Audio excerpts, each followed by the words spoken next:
1월 3일 113대 2년 위기를 시작한 워싱턴 연방의회와 20일부터 집권임기 4년 임기에 들어가는 버락 오바마 대통령이 2013년 새해에 중점 추진할 5대 핵심 국정과제들을 제시하고 있습니다. 5대 국정과제들로는 재정 문제 해결과 세법 개선, 이민개혁, 총기 규제, 에너지 정책으로 나타났습니다. 버락 오바마 대통령은 첫째 이민개혁, 둘째 적자 감축과 사회기관 시설 확충을 통한 경제 활성화, 셋째 에너지 정책을 가장 강력하게 추진할 집권임기 3대 국정과제로 꼽았습니다. 이와 함께 새해 전날 파국만 모면한 재정 절벽의 타겟책과 세법 개선 그리고 총기 규제 강화도 시급하게 완수해야 할 당면 과제로 지적했습니다. So what is your single priority of the second term? What is the equivalent to health care? Well, there are a couple of things that we need to get done. I've said that fixing our broken immigration system is a top priority. The second thing that we've got to do is to stabilize the economy and make sure it's growing. Part of that is deficit reduction. Part of it is also making sure that we're investing, for example, in rebuilding our infrastructure, which is broken. Number three, we've got a huge opportunity around energy. We are producing more energy, and America can become an energy exporter. How do we do that in a way that also deals with some of the environmental challenges that we have at the same time? 미국의 재정 절벽은 새해 첫날 조치를 통해 파국을 피하고 두 달간의 시간을 벌었으나 2월과 3월에 걸쳐 2라운드 대결을 벌여야 하는 상황입니다. 특히 2012년 말로 16조 4천억 달러 상한선에 도달한 국가부채 한도를 다시 높이고 엄청난 적자를 줄이는 실질적인 방안을 다시 마련해야 합니다. 지난번 협상에서 최종 합의안에 포함되지 못했으나 10년간 1조 달러 이상 세수입을 늘리는 동시에 1조 달러 이상 정부 지출을 삭감하는 이른바 그랜 바겐을 다시 시도하게 될 것으로 보입니다.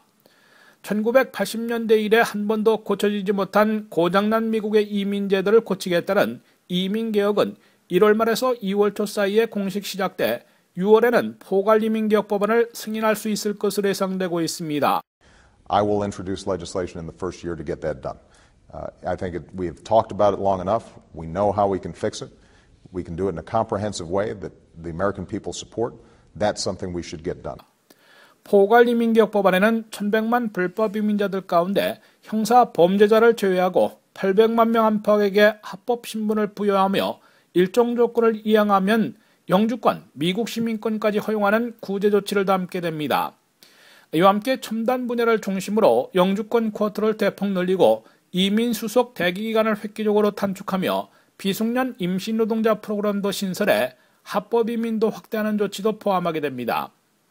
이민개혁은 히스패닉계와 아시아계 등 이민자들의 표심잡기가 선거 판세를 좌우하는 정치적 상황과 경제회복에 도움이 될 것이라는 경제적 이유에서 초당적으로 추진돼 올해 성사될 가능성이 어느 해보다 높은 것으로 기대되고 있습니다. 지난해 12월 14일 벌어진 커네티컷 샌디욱 초등학교 총기 미국에 따라 고조된 총기 규제 강화 법안도 새해 벽두부터 강력 추진될 채비에 돌입했습니다. 적어도 대량 살상이 가능한 공격용 무기들과 수십 발을 자동으로 장전 발사할 수 있는 고성능 연발 탄창을 전면 금지하려는 총기 규제 강화법이 성사될 가능성이 높아지고 있습니다. 그러나 총 가진 악당은 총으로 막아야 한다는 총기 옹호론이 약간 더 우세한 상황인데다가 3억 정 이상 범람해 있고 돈만 주면 얼마든지 손쉽게 총기와 실탄을 구입할 수 있는 미국의 상황에서 어떤 총기 규제 강화법으로도 총기 비극을 막아내기 어려울 것이라는 회의감도 가셔지지 않고 있습니다. So I will use all the powers of this office to help advance efforts aimed at preventing more tragedies like this. The only thing that stops a bad guy with a gun is a good guy with a gun. 경제는 물론 국가 파워와 직결되는 에너지 정책을 최적화하는 문제도 핵심 국정과제에 꼽히고 있습니다. 오바마 대통령 취임 이래 미국 내 에너지 생산이 크게 늘어 해외 석유 의존도를 줄이고 있으나 아직 미국민들의 에너지 절약과 대체 에너지 사용 인식이 낮고 업계 호응도 시큰둥한 데다가 해법에 큰 차이를 보이고 있습니다. 특히 민주 진보 진영 단체에서는 그린 에너지와 대체 에너지 개발, 환경 문제 해결에 주력해야 한다고 강조하고 있는 반면 공화 보수 진영 업계에서는 미국 내 석유 시추 확대 등을 주장하고 있어 접점 찾기가 난항을 겪을 것으로 보입니다.